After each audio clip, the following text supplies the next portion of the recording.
Good morning and welcome to the Raben Report. I'm your host, Elliot Raben, so get ready to get triggered.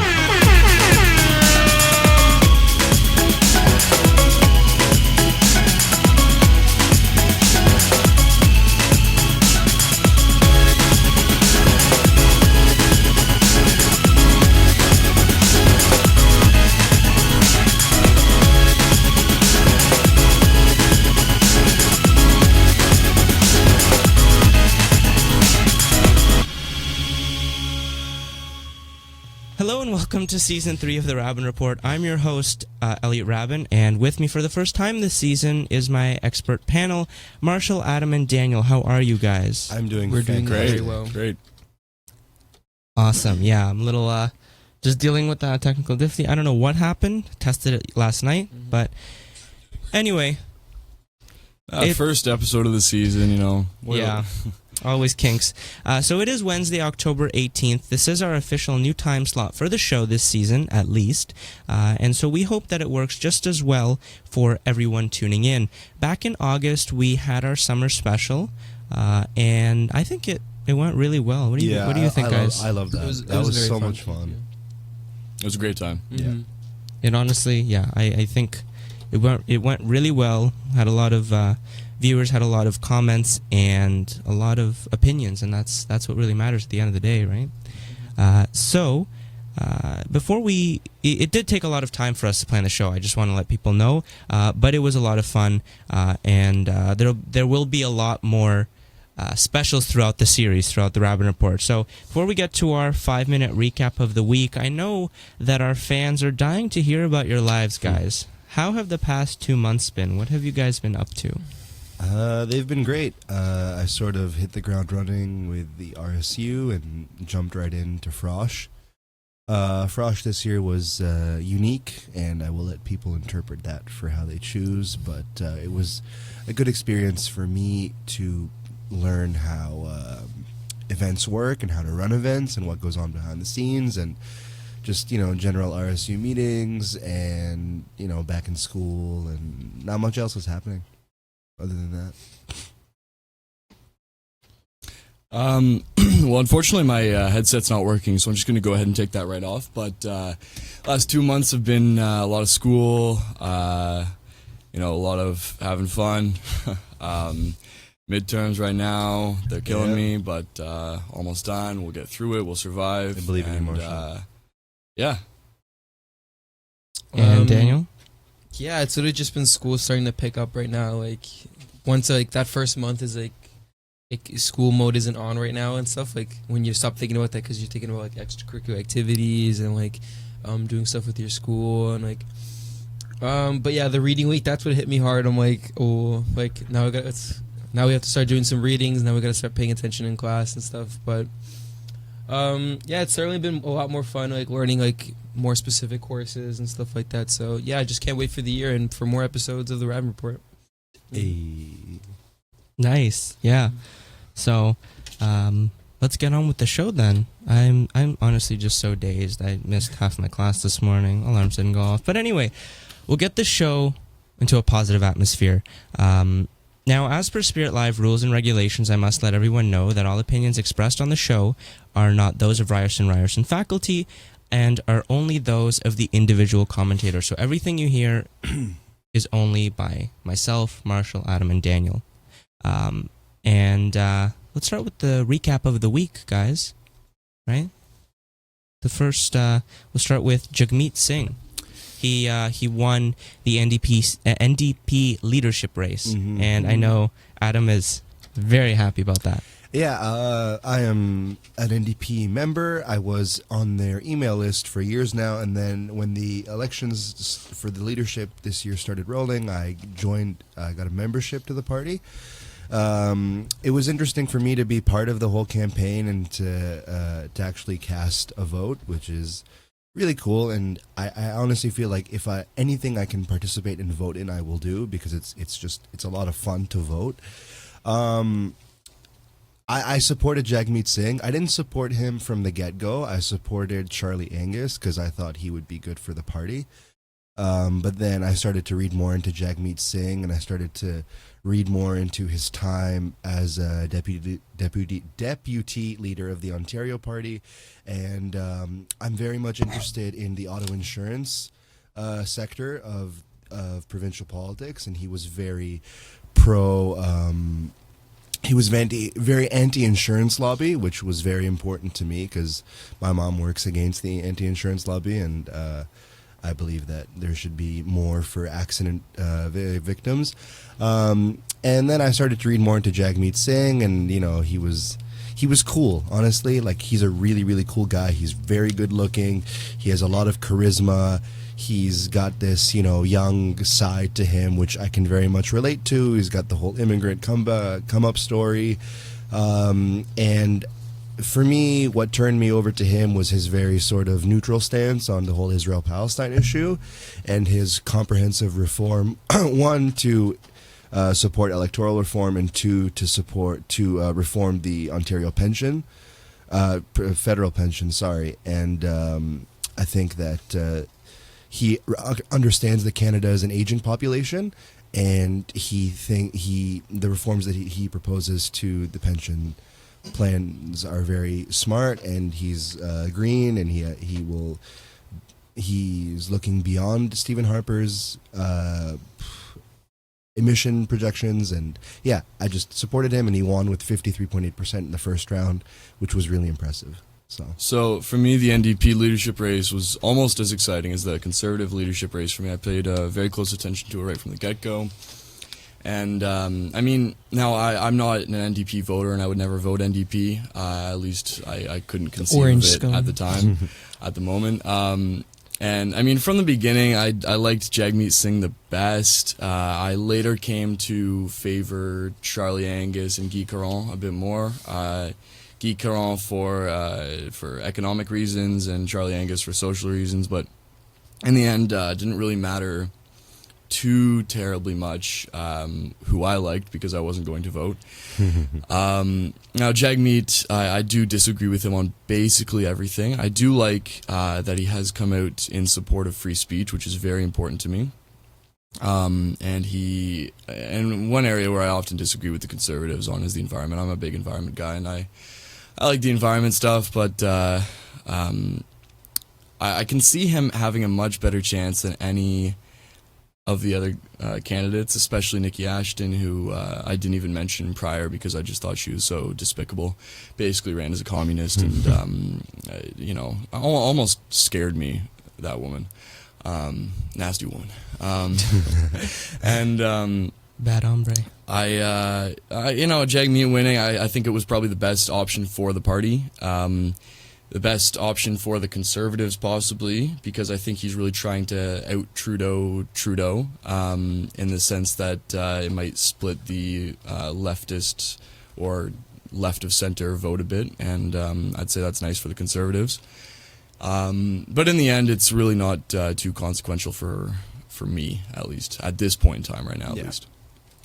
In terms of NDP stuff, it's very very happy to see Jagmeet Singh come up top and to rise in federal politics so quickly, because as everyone knows, he's never held any federal position whatsoever, but he's been very good as a deputy for Ontario, right? Mm-hmm. And I actually remember I met him when I was in grade 12, I believe. We had our politics class, and so the NDP came in to ask a few questions, and they basically explained their platform and stuff like that. I remember I asked a particular question because that was at the time when he was very adamant about trying to reduce car insurance rates, more specifically in Brampton, just because Brampton has one of the highest insurance rates in the country. And so it's very good to see his policies and stuff like that. And do I expect him to win against Scheer and Trudeau? Probably not, but it's a very good fresh start to see. Actually, for the NDP party, because let's say after Jack Layton passed away, there wasn't necessarily any true mantle for someone to pick it up. Tom McCord did an okay job, but they can see reform and a new view. Okay might be giving him too much credit. Sorry? Saying he did an okay job might be too much credit. Yeah. But the point being with Jagmeet Singh is it gives the party a new fresh face, and the most important thing is it gives the party a platform to target young people, and so that young people can actually get involved in politics, which I think is one of the most important things that we should be doing for this generation, Now, for those who are new to the show or just forgot, I have the comments on the live stream right here, and as they come up, I will be reading them and we can respond to them. So only one comment so far from our friend Jacob. I don't actually know this guy. I just said my friend as a figure of speech, but he says "ew NDP," and I'm inclined to agree with you there, Jacob. I'm not. The problem with me and the NDP, as long as our current political, as long as our current electoral system stands, the NDP will never hold government. Mm-hmm. Unless the Liberal leader is absolutely terrible and the Conservative leader is even worse, the NDP will never hold government. I don't think Jagmeet Singh will win, but I think he might get close to how Leighton held the party. Like as an official opposition? Yeah, I don't know. I think there is a good chance he'll get back to the official opposition, but we'll see. By 2019, so much could happen. But the whole problem with that is it's going to be like for him to get the Quebec vote because as like Quebec's idea of like secularism. No, and stuff like Quebec's racist. Let's call it what it is. Quebec's racist. I don't want to generalize, but that's what those were the tones in the 95 referendum. Those were the tones with the. What was it called? The act that they tried to pass? The Religious Freedoms. Oh, that one. Oh, yeah. The Religious Freedoms Act. But yeah. So Quebec has very racist tones. I'm not going to call Quebec racist. I'm sure there are very open-minded Quebecers out there. But yeah, it's going to be a struggle. Hot take, and Adam just did a complete 180 with his statement. So moving on to our next story of the week, because we did spend some time on Jagmeet Singh, so I'm actually going to just unfortunately skip over Puerto Rico because they're still basically. I mean, they're still recovering. There was what was it? Not tornado. A hurricane. Hurricane there. It was a hurricane that Puerto Rico was in the eye of. So it's just dismal. And they're still struggling. And the president tried to help. Some people approved of his methods, and some didn't. So we're just going to move on to a bigger deal right now, which is Harvey Weinstein. That one Jew ruined it for the whole tribe. So let's talk about Harvey Weinstein. It's really terrible. Like I think about just being in those the shoes of those women, and I mean I obviously can't quite imagine that situation. But I was reading Ashley Judd, I believe's account of she was the first woman to come out against Harvey Weinstein. At least in 2017. People had come out against him before, but she was the first one that people really took seriously. And just reading the story of how she thought she was getting her big break, she was quite young at the time, going up to his hotel room, and she asks if Harvey asks if he can watch her shower or something like that. Mm-hmm. And I was just thinking, like, that is so just disgusting to be in a position of power like that and to take advantage of a young woman like that, and just absolutely vile. And it seems like he is on track to get what's coming to him. I don't know if he ever really can get what is deserved. Justice will not be like. No. He won't see justice. His career will definitely. What's the other guy's name? Not Roman Polanski or whatever. Yeah, Roman Polanski. He apparently there's an allegation that he. Not killed, but like he raped and assaulted some 13-year-old girl. Yeah, and he ran away for it, but he's still part of the academy. Isn't he dead? No, Roman Polanski's alive. No. He's just really old. Yeah, is that who I'm thinking of? No, right? Roman Polanski raped 13-year-old Shannon Gray, who was up and coming child actor. Or something? Yeah, something like that. And there's some connection to Charles Manson. Yeah, it's just ridiculous. I don't remember. He killed Manson her. Family had his wife killed or something. Yeah. So Manson family killed Roman Polanski's wife. Roman Polanski goes haywire, rapes this 13-year-old girl, and it was terrible. And he went to I think Romania or somewhere because there was no extradition treaty with the U.S. and he stayed there for like 30-something years. And I think he should go to hell. I think Harvey Weinstein should go to hell. Yeah. But when it comes to rape, and we had this whole episode on rape culture and sexual assault, justice rarely gets served for that. There's so much haze in all of it. And I think that we are going to discover as more accounts come up in the next few weeks or months or years. I mean, you're hearing things from Justin Bieber. You're hearing things from, for a long time, Frodo. Sorry, who played Frodo? Elijah Wood. Yeah. Elijah Wood, I believe. And many other young actors who never gave too much detail, almost very cryptic kind of hints towards not enough what that was could be going like on. incriminating or like, But I think we will see in the next few weeks or months or years that Hollywood and show business in general is truly just a And disgusting pile of Yeah. waste. one of the biggest issues, and it's an issue and disrespectful to actual victims, is people who fake it. Yeah. Like there was that accuse people of rape accusations? false accusations, because you take and yes, I'm about to do this. You take Rene Angelil, Celine's late husband. He in Las Vegas was accused by a couple of sexually harassing a woman in an attempt to extort money from them, and obviously it was false, and they went to jail. So it's honestly just that's one of the biggest problems that we have in our society. Not only the fact that people are getting raped, but the fact that people are making false accusations, which is so disrespectful to people who have actually been raped. For sure. And And to put it in context, I mean, false accusations really are not very common. They're very, very rare. Yeah, I was going to say that. Even one happening is Yeah. just... It's career ending for anybody. It sets the Yeah. whole thing off tilt, really, because you falsely accuse one person of rape, then it creates a reason to doubt anybody who doesn't have proof, which is terrible. You don't want to doubt somebody who's saying they've been raped or sexually assaulted. But you can't, unfortunately, just and then it just changes the perspective on the accused completely. Like, let's say like the accused has not done that thing. They can never recover from that completely. Yeah. Like, and even if the courts prove that he's innocent, people are still gonna have that perception that he could have done it, and it's like it's still almost as bad. Like, it's ridiculous. No, I definitely agree with that, but I don't think, I think that conversation is very much in a scapegoat when people are uncomfortable with the idea that, someone so powerful can be accused of something so terrible. There are definitely terrible people out there that will take advantage of rich people and powerful people and accuse them of false things. But if you're talking about rape and sexual assault, false victimhood is not the conversation to throw in there. I agree. It's certainly not the main issue. It takes so much away from the actual problem. Yeah. So I definitely agree, but it's just...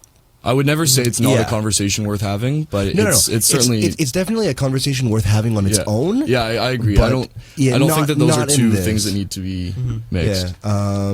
Do I have time to talk about Harvey Weinstein, or do you want to move on?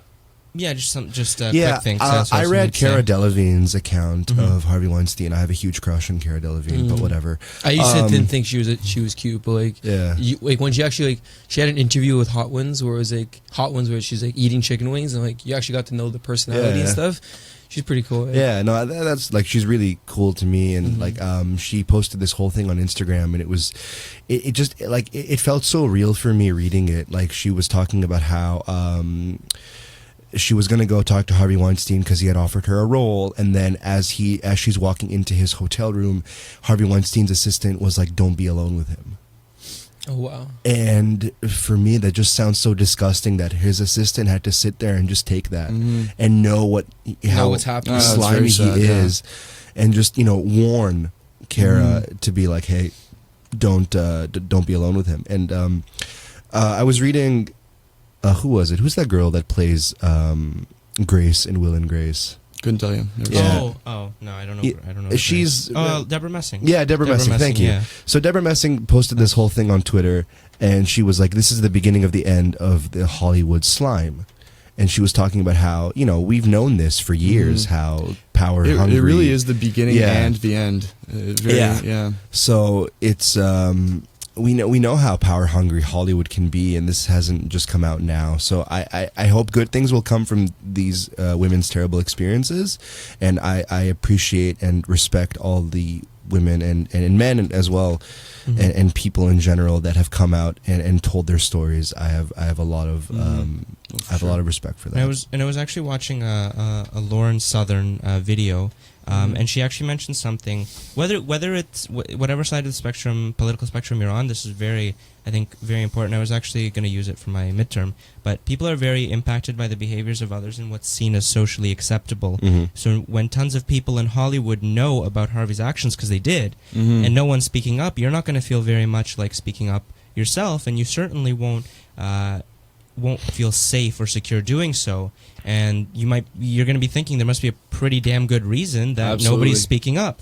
And you're right. Power plus collective silence. Harvey gets away with 20 years Yeah. of abuse. And I don't know if any of you saw that clip of Courtney Love. I believe it was Courtney Love about 12 years ago. She was being interviewed at a red carpet event. Somebody asked her, "You have one piece of advice for young women going into Hollywood. What is it?" And she said, "Don't go to Harvey Weinstein's hotel." Really? And this was, or if Harvey Weinstein invites you to his hotel, don't go. Yeah, I This was heard 12 that. years ago. And what That's really crazy. chilled me was how cavalier she was about it, which is nothing on her. I think it's just about how normalized it's become in Yeah. Hollywood. that Just kind don't of do thing. it, kind of thing. Like, Yeah, like she was almost giggling as she said Yeah. it, like, which is just very chilling. oh, that's disgusting. Yeah. So let's we do gotta and honestly, like I'm ready to do an entire second episode on sexual assault and sexual abuse and all that, because Yeah. it is a big topic that Of can be course. that can be covered in another hour. But we do have like less than half an hour left to cover our main story, which is guns. Depending on how you look at guns, guns are either one of the best or one of the worst man-made inventions. There is a constant debate on whether guns kill people or people kill people with the use of guns. We've seen so many tragedies involving firearms, including the Sandy Hook school shooting, the Eaton Center shooting, and most recently, the Vegas Massacre. All that, even without mentioning the constant gun violence in cities like Chicago and Detroit. After every major tragedy, though, the conversation restarts. Should we ban guns? Only certain guns? How can we fix this never-ending gun problem? Today, all those questions will be answered. But before we get locked and loaded, I want to remind everyone, Marshall pointed it out, we are live on Facebook, so you can tune into us there, which hopefully you are doing right now, and comment on the feed to have your thoughts read live on air. So without further ado, let's go to our first question, which is, do guns kill people, or do people kill people, and why?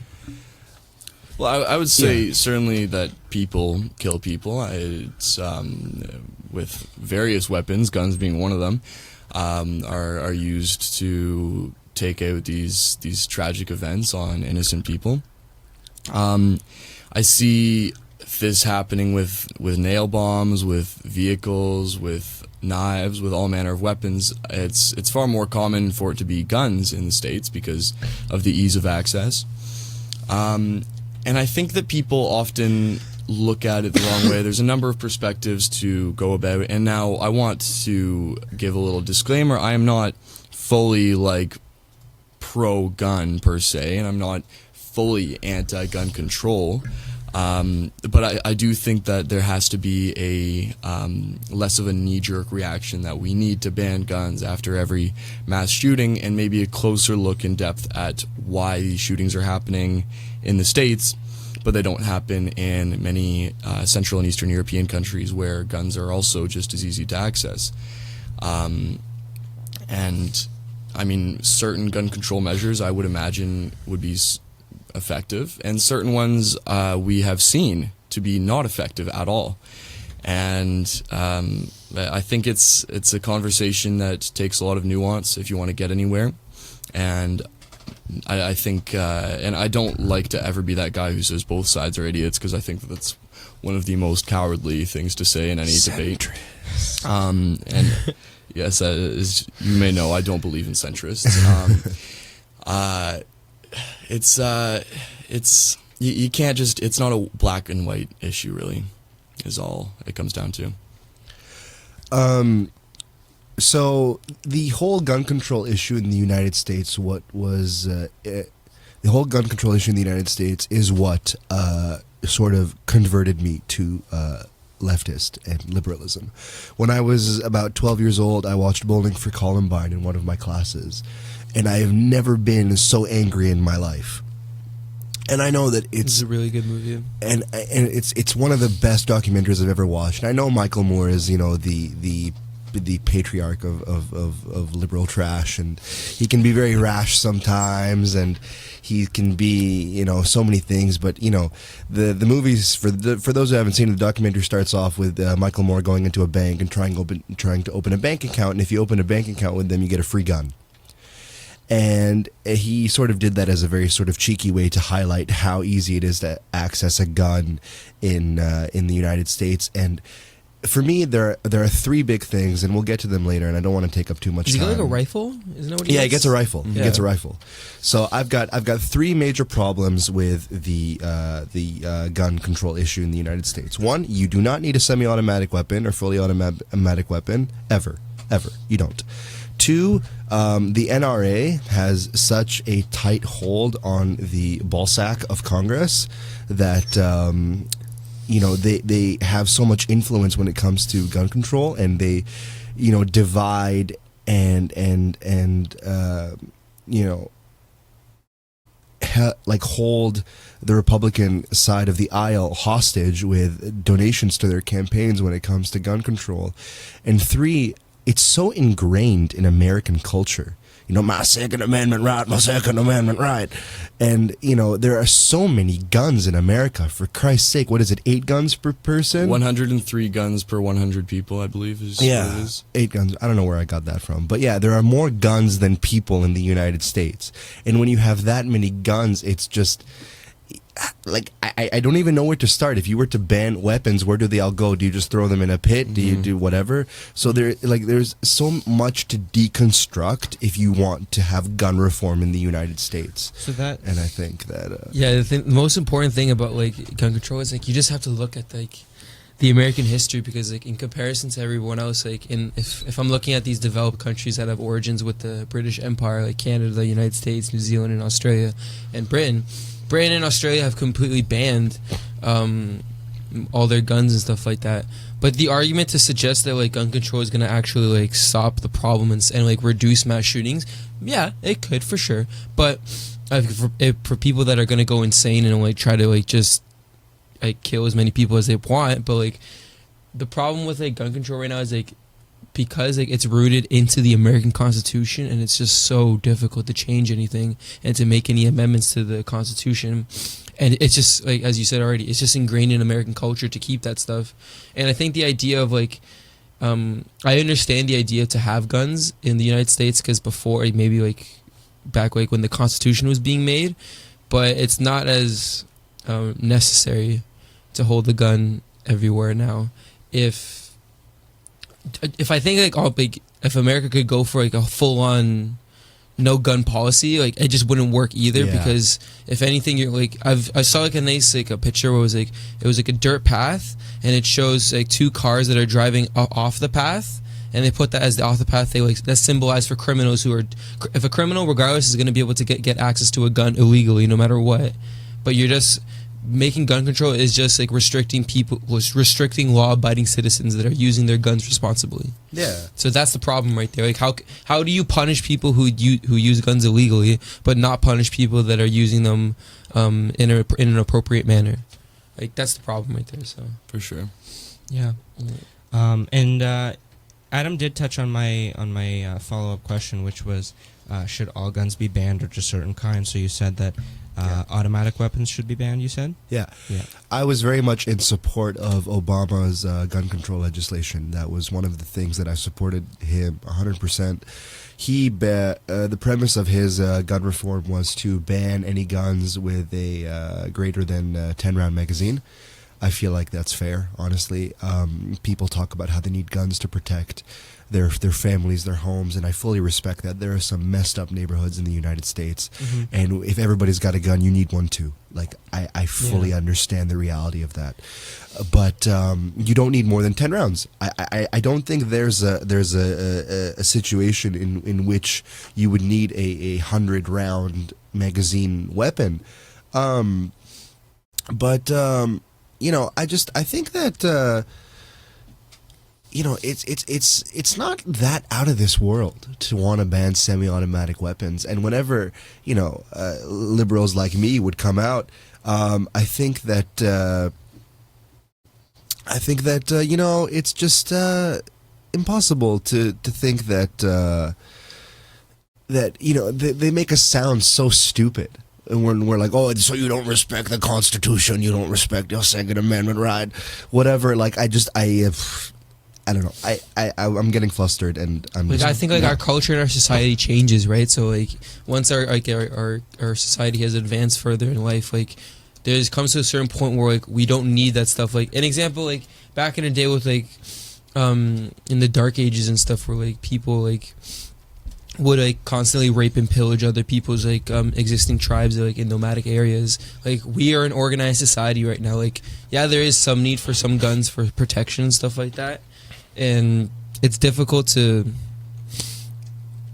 like make a full-on ban or like just like to decide for like to allow politicians in the House and the Senate to like decide, oh, like we're gonna ban these particular guns but not these ones. It's like, it's so difficult to choose how to ban which ones and keep which ones, right? Now we've got another comment from Jacob who says 1776 will commence again. I see Jacob's broken the conditioning and also believes that it's over for the globalist. So and now make sure you buy all of his supplements. I have an idea of where Jacob stands on the matter, but now I think when talking about anything in terms of legislating it, you need to be very educated and aware of the intricacies and all the little pieces of details about what you're trying to legislate. Now, guns are a bit more complicated because guns are a complex machine. Now, semi-automatic weapons I am fine with because I think really most weapons today are at least semi-automatic. I'm fine with banning fully automatic weapons. I would consider that anything fully automatic, meaning you pull the trigger back and you do not need to let the trigger go. You can keep holding the trigger down and it will keep firing rounds until you run out of ammunition, until your magazine is depleted. Sorry, go ahead, continue. Now, I would consider that something that is meant to do damage to a lot of people. Makes a lot of sense in a war. But for home defense, self-defense, defending your business, it really doesn't make too much sense. A semi-automatic weapon is simply any weapon where isn't it every time you pull the trigger, the bullet comes out? It shoots. That would be most weapons today. We don't really have bolt action or lever action weapons. The action refers to the mechanism which loads a new round into the chamber. And in a semi-automatic weapon, the pull of the trigger simultaneously fires a round and loads a new round into the chamber. But the thing is, though, if you're pulling it as hard as you can, you're almost going to be going as fast as not as fast as automatic, but you're going to go fast enough. And if you can reload quickly, you can still cause some damage. Like if you wanted to do like a mass shooting or something like that, you could. Not in the same way, obviously. But it gets to the point where what are you going to do? Get a bolt action rifle? That's something that is get a musket. Yeah, it's something that you need to be trained on. And if you're in the moment defending your home from somebody who wants to hurt you or your family, a handgun sounds you don't have the time to be pulling a bolt back and risking it getting jammed and all that complications. The idea of that, like, load the gunpowder and, get the fuse and whatever, like, guns are so modernized, and there are guns with fingerprints on them, there are guns with sensors on them, there are guns with, like, holds, there are even tasers that can do a lot more damage than some guns and not kill the person. And would you prefer that like police officers like use like different alternatives then instead of resorting to a gun then? I think we should adopt something like London has, because London's main police force doesn't have guns, and then they have a special police force that has been trained in to use guns, okay. and they are very, very rarely called in, and I believe in something like that. So in that, or if we just go like India with like those massive like bamboo sticks, like I don't think that's the most effective way here. Really don't think that would work here. We have things like wind and snow. Like it just wouldn't happen. So I think that mentioning London and the way they control it, it's a very broad question. But does gun control work, and how do you? I mean, we've seen it work in Australia. No? In Australia, there's been no mass shooting since it's done its fully full gun control ban, because I think that like an incident is what caused everyone to like, all right, we don't need guns anymore, and so it's a complete 180. But so we've seen it work in Australia, a island continent / country that is Hardly an only island. close. Well, it's still okay. You're right. Yeah. It's actually technically not an island, Yeah. but it is very isolated from Island. any other country. Island The only- Records. Island record, mate. The countries that are nearby are New Zealand and Indonesia and Malaysia Papua New and Guinea. Papua New Guinea and Japan, I suppose, is relatively close as well. Those are all countries with very strong gun control. So you can have the strictest gun control you want in Australia or any of those other countries I listed, because there's no way to get guns into the country. You look at the States, and you've got guns coming in from Mexico. You've got guns coming in from Guatemala through Mexico. And manufacturers as well, like yeah, You and got guns coming in from within. Yeah. Like, yeah, and I mean, when you've got that kind of situation, it's a lot harder to legislate, and I think that's the reason why I disagree with gun control in most parts, because when you ban guns, when you legislate weapons away from all people, you really aren't, getting rid of guns. You're telling law-abiding people they can't have guns. You can't make a law that prevents criminals from having guns. yeah. And I think that because these criminals will always have guns, you need to be able to defend yourself from them, and you need to be able to defend your home and your family. And I'm a huge supporter of castle doctrine, at least in the way it's implemented in certain states, in the sense that if Which somebody is? comes into your home and that they are not wanted there. And in some states, it's like they have to have broken a barrier, i.e., like broken a Like window, hit a kicked down your fence or door. something. In some states, it's like somebody can be in your backyard, which I don't agree with. oh, like the hold your like what is it? Hold your That the Stand stand, your your ground. ground, Stand law, your which ground.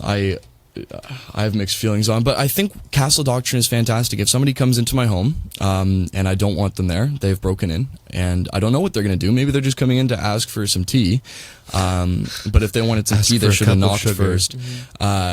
I think I should be able to shoot to kill because I don't know what they're going to do, and I think that And that's a really good system. Sorry, you want to continue? I'm just thinking of defending myself, defending my family, and yeah. And that's a really good, it's a good way of thinking about it, because I took Krav Maga for 5 years, and unfortunately I stopped Of course because... you did. Oh, is that the Of course Israeli you did. martial arts? Yeah. that you Yeah, mentioned that's before? Israeli street defense. It's what they use in the Israeli military. I took it for 5 years, and I unfortunately stopped because I just simply didn't have time to do it with school and everything, with university.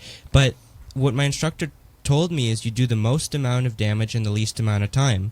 Because you don't know what they're gonna do. You don't know if he has a friend that can come up. You don't like this. Or if Is you got it's a mo- knife for something. It's mainly based on street fighting, right? That's where the mentality is from. But again, even with somebody coming into your home, you don't know what he's up to. You don't know if he'll pull out a knife. You don't know if he'll pull out a gun.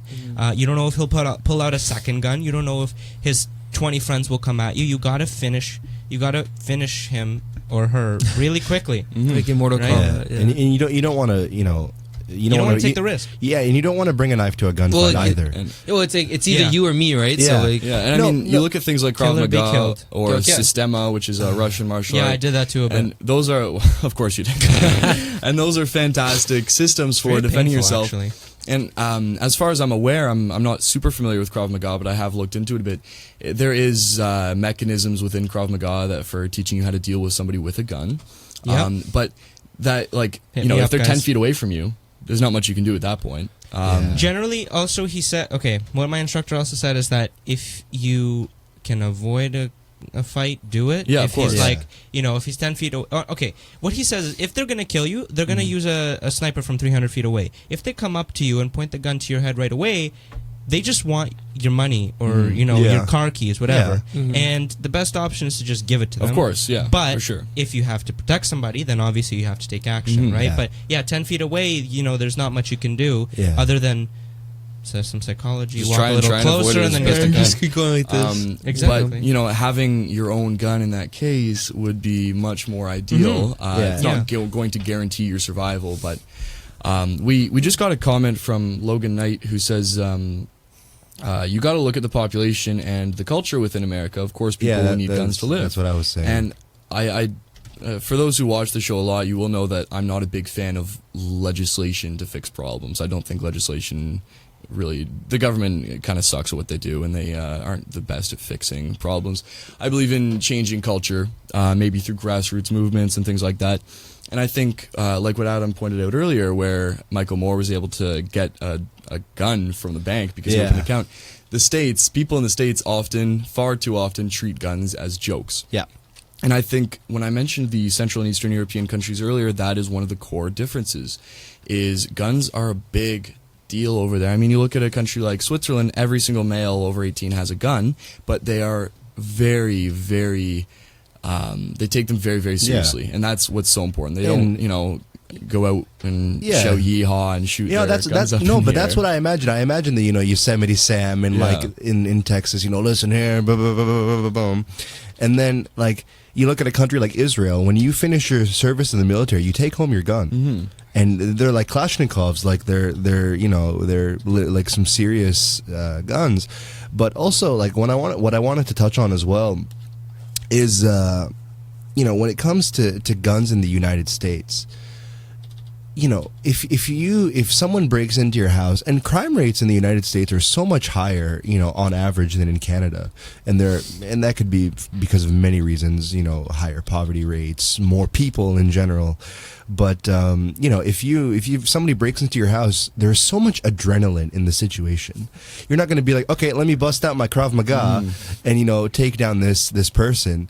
You're gonna want to use your gun, and I'm not here saying, you know, you shouldn't have a gun, but if you've got like a mini death machine against a guy that's like, give me your money, it's unnecessary. For sure. And when you have that, when you've saturated America with that many, you know, those fully automatic weapons, you create this culture that, you know, oh, okay, my neighbor's got this big gun, I need a bigger gun, and then a bigger gun and a bigger gun and a bigger gun, and then it's a competition. and it's a competition, and also it creates the economy for it. Yeah, for sure. The gun manufacturers make more money off of tragedies because people feel scared and they buy more guns. You know, you know, as the United States, like one of the biggest issues is the gun show loophole. Now, I do believe in legislation to take care of that. Yeah. And I have seen that the gun show loophole is not as much of an epidemic as it's often made out to be. There's a lot of videos of people going into gun shows and kind of exposing the fact that, especially in the northeastern United States, you can't just buy a gun out of state. But New England has always been more progressive. No, I meant, sorry, in not that northeastern. sense. I didn't mean New England. I meant more so like Chicago or not, Midwest. Illinois, Michigan, and such. Like when there are gun issues and when you're more progressive, it's going to be more difficult. But if you're in like Arkansas or Texas, Very But conservative. they don't really states, have yeah. these big shootings in the southern states there. well, that's true. I mean, Nevada just happened, and there was San Bernardino, and there Okay, was. but can we agree to one thing, that these gun-free zones just straight up will not work? They won't work. and How they'll do just they- make people who more comes up with spiteful. these ideas? No, Yeah. it's and like That's like coming to Rice and be like, "Oh, this is a textbook-free zone." yeah, no but we're still Wi-Fi. gonna expect you guys to have like at least like a B+ Yeah. average. Like, No, the no good idea, Wi-Fi. guys. Just talk to each other. You know, Yeah. pretend like it's the 90s. Like Yeah. it's not gonna work here. No, but We're only no, using no, chalk but- now. but- No more D12. But things like that just make people spiteful. You know what? Oh yeah, I see your gun-free zone, and I raise you fully automatic weapon. You know, That's where the Kiss problem my is. ass. It's excessive and stuff like that. like, and it's excessive, and like that's what I'm saying. It's so ingrained in the culture. Like in Bowling for Columbine, they have Charles Heston, which is a big sort of frontman for the NRA, and you know is he's he the one that goes into his home? yeah, that's the one. And Charles, for those who don't know, Charles Heston is the original lead actor in the original Planet of the Apes movies. Oh, yes. And the famous line from the Planet of the Apes movies is when the apes tried to get him, he's like, "You can't take me from my cold, dead hand." So there's a video of him at this NRA conference, and he's holding up his gun. He's like, "You can't take this from me, from my cold, dead hand." And, you know, everybody's cheering and they're whatever. And then, you know, it flashes into a montage of how much money the NRA gives to the government, and you know it's a lobby that controls, you know, the gun industry in the United States, and it's, you know, it's so militarized and just revolting, and you have all these huge manufacturers and they get so much money out of this. It just doesn't make economic sense to have gun reform, and that's why when Obama put this forward, the NRA like basically crapped their pants because they had, you know, their livelihood at risk, and they had their economic gain at risk. So it's not a matter of lives. No one cares about lives. No one cares about blood being spilled. Blood gets spilled every day, all the time, with so many other things. You know, polluted chemicals in water in poor areas and whatever. Like, nobody cares about just human value. So it's money. It's all money. It's just And it's everyone's all- personal interest. It's all about politicization. No, not political. Well, I mean, I had a question about that, but part of Yeah. this whole thing is this discussion happened because of the tragedy, and it got really politicized, and I think that's part of it. I don't think Like, we have, nobody cares. Yeah, I don't think we have time to talk about Yeah, that. no. But that's a big issue everywhere you go. It's always like, you know, It's all politics. you know, the left was so like, I felt like there was a sigh of relief in the left. It's like, thank God the guy wasn't a Muslim. And then on the right, it was like, well, you know, this guy was an honest American. He was a good man. So I'm really eager to the find out videos. what the motivation of the guy was. I don't know if yeah, he ever will, but like, and there's it's just really yeah. been on my mind. Like, And there's he so just much. doesn't like Yeah, like now they're saying he might have had an accomplice, and he was going to go to Lollapalooza in Chicago. we may and- never find out. I I don't don't- know. Like, I don't we still think don't we know will. Charles Whitman's motivation from So- 1966. So Yeah, it's Yeah. crazy. Unfortunately, I don't want to have to cut anybody off, but we do have to go. It was a great discussion. That was our show for this week. Thank you to everyone that tuned in. Oh, wow. Let me just take this off. Thank you to everyone that tuned in. A brand new episode of the Raben Report will be coming to you next week, hopefully without the technical issues. Same day, same time, same people. Have a great day, everyone.